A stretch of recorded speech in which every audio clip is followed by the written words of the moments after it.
ibabad natin siya sa barbecue sauce. Yung ating pork, ibabad natin sa barbecue sauce.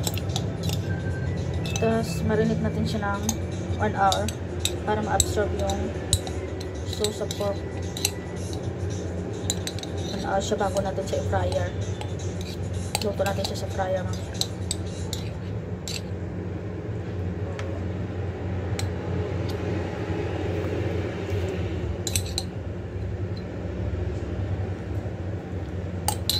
Tapos lutuin lang.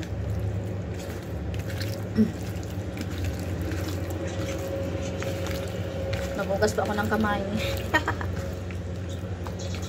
Kasi natin siyang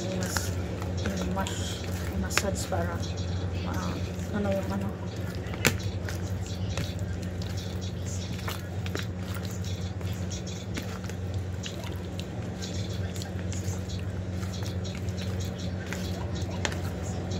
Wala na po tayo yung ilalagay na ibang ano, na ibang wala na po tayo ilalagay na asin or di ka ano, sugar kasi matamis na po ito siya, templado na po siya. Yung sauce na ito is ready. Tuktok na po siya. Ano po yan, barbecue sauce, para siyang ano, tosino ang lasa. Sarap guys. Yan. Yan na guys, ilagay na natin yung ating pork sa air fryer. Para maluto siya. Yan lang. Air fryer. Mahigit to siya ano, mahigit 1 kilo. Yan.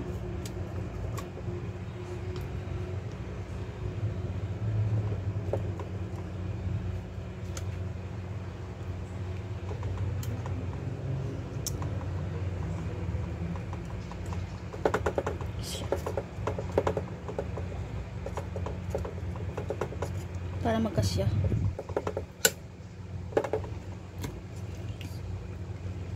Yan. So, isa na lang.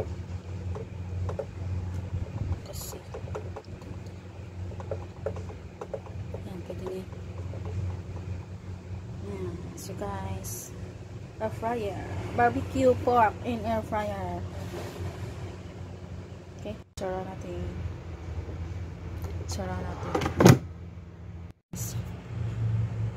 First ay on. Tapos lagay natin siya sa 160 lang. Tapos natin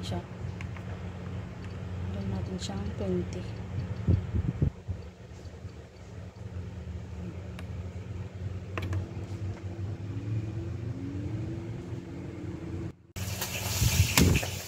Ay, wow. Yan lang siya guys.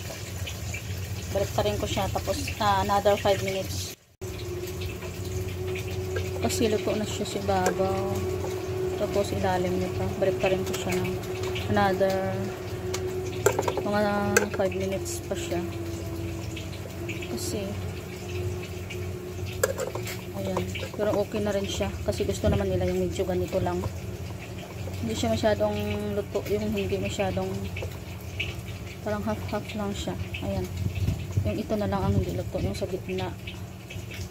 Pero baliktarin ko pa rin lahat, tapos anuhin ko. I-press ko pa siya ng another, kahit 3 minutes na lang siguro ito. Ayan na po siya.